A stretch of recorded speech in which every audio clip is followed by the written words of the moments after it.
Hey, Steve, we did just get on scene just a few moments ago, and I really want to stress this is a developing scene, and a lot of what you're seeing going on behind me is at an abundance of precaution based on what's going on politically, nationally. We're going to zoom in just a little bit. We're a couple blocks away. They do have this shutdown in downtown Seattle, so if you're driving through the area, you will be boxed out for a couple blocks radius, and that's Spring Street right there, and down Spring at 3rd, that's the headquarters of the FBI here in Seattle, and that car fire was very close to those headquarters, so that's why we've seen such a strong presence, a big presence of law enforcement, numbers of units from the Seattle Police Department, dozens of officers on scene. But again, the real reason they're here is because it's near a federal building, this car fire, and it's on this weekend as we're leading up to Inauguration Day. Now, I was inside these headquarters on Thursday, and I spoke with the FBI, an assistant special agent on Thursday. 2 days ago, they told me there were no specific explicit threats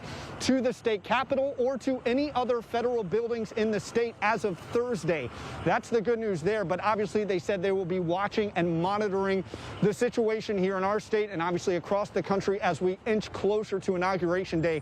At this point, the man in custody, we're not even sure if he is connected to this car fire, and again, we're not even sure at this point if the car fire was intentional, was an act directed towards the FBI or to any federal building. It could be very circumstantial, just happens to be there. But obviously, given everything that's going on in the country right now, that's why you're seeing such a strong response. We'll continue to watch this. We are talking with some people who were on scene earlier, asked to leave the area. We're going to talk with them as well as the FBI, Seattle Police Department, as they learn more about the circumstance of this car fire. We know it started around 2 o'clock. They got the report of this truck that was on fire right next to the FBI headquarters on 3rd and Spring here in downtown Seattle. Again, it is blocked up a couple blocks in each direction. So if you're headed this way, you're going to see a lot of traffic. We'll continue to keep you updated as we learn more.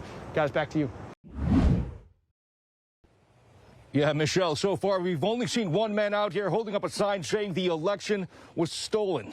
Otherwise, right now, there are more journalists out here than protesters.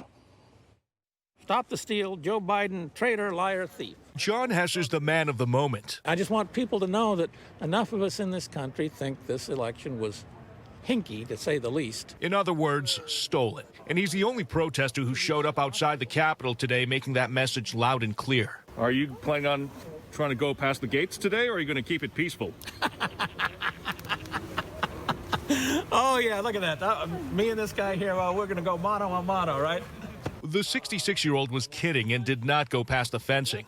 And on Saturday, only a handful of peaceful demonstrators showed up to Olympia. Pull them this way. Federal authorities warned of potential armed protests this weekend at state capitals nationwide, led by people upset about President Trump's loss in the election.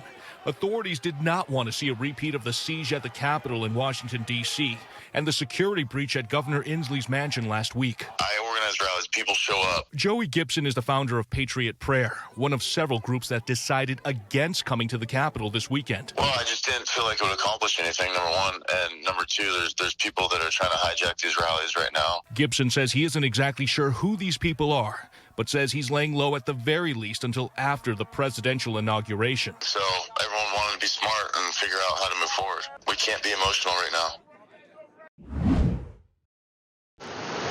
Well, Michelle, it was found in Oregon. It's not yet here in Washington, but health experts here in our state say it's only a matter of time before we see this new variant in our neck of the woods. It's faster spreading and causing more alarm to most folks in the medical field. It is not a time to let off the brakes. Because for people like Cassie Sauer with the State Hospital Association, this new variant of COVID-19 is now officially in the Pacific Northwest. To health experts, this is the last thing they wanted to see. Adding strains that spread more readily to our outbreak will be like throwing gasoline on a COVID-19 wildfire. And it's a wildfire that's already caused issues for so many and has left every region in our state in phase 1.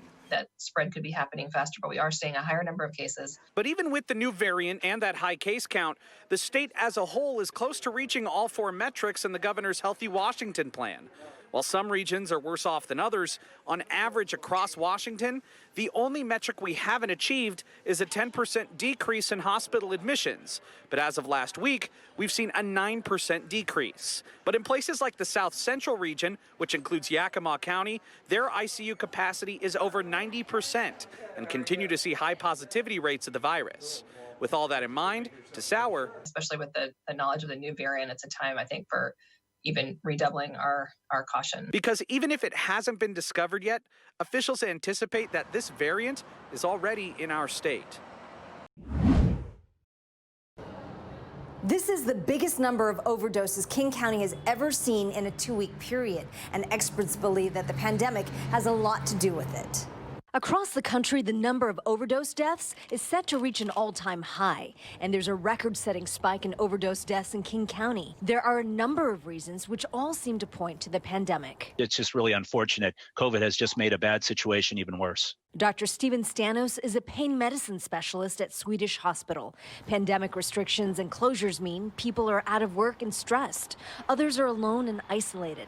Others are unable to get the help they need or continue with treatment or recovery programs. Then there's just the whole stress of the effects of COVID and on all of our lives, let alone patients with substance use disorder. And that also can be a trigger to maybe them falling back into their problems around misusing substances. And there are more drugs out there. We have a lot of heroin, very cheap. We have a lot of methamphetamine, very cheap, very pure. We also have fentanyl, which is mostly in illicit-looking pills. These sort of blue M30s most commonly, occasionally mixed in with other drugs. It's heartbreaking. It's not okay. Marlis McConnell lost her son Andrew to a heroin overdose 6 years ago. Her son struggled with addiction for 10 years. She hopes people will take self-care and intervention seriously to prevent others from succumbing to drug addictions. I know that he felt very isolated and alone. We're all doing the best that we can do. Is that there's so much that our kids are still keeping from us, and that it's really important that they have somewhere safe to go, where they can be completely honest and reach for help. This is a stressful time for everyone, and we all need to be able to both ask for help and also offer help. Hi, everyone. I'm Preston Phillips from KOMO News. Thanks for checking out the KOMO YouTube channel. You can see more of our videos right here by clicking on the video links for more news from the Seattle area and Western Washington. Oh, and don't forget to click the subscribe button below so you don't miss our YouTube updates.